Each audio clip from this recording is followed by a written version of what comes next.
মাত্র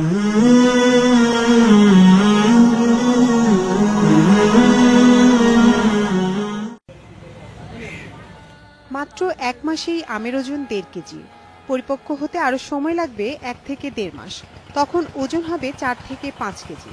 বিশাল আকৃতির এ আম দেখতে প্রতিদিন বাগানে ভিড় করে অসংখ্য মানুষ।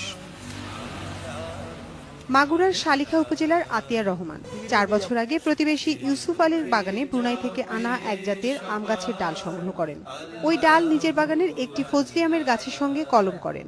সেই গাছেই ফলছে বড় আকারের আম, ফলনও বেশ ভালো। প্রথম বছর আম আসে না, দ্বিতীয় বছর 2টা আম আসছে, তো 2-2.5 কেজি মতো হয়েছে। তৃতীয় বছর গত বছরে 8টা আম আসছিল, তো সবচেয়ে বড়টা 4 কেজি পর্যন্ত হয়েছিল, যে আমটা আমরা আমাদের কৃষি মন্ত্রণালয়ে গেছিল।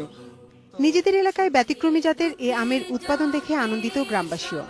ইতিমধ্যে আমের এ জাতটি নজর কেড়েছে কৃষি বিভাগেরও। এটি গবেষণার মাধ্যমে জাত নির্ধারণ ও চাষি পর্যায়ে ছড়িয়ে দেওয়ার উদ্যোগ নিয়েছে যশোর কৃষি গবেষণা কেন্দ্র।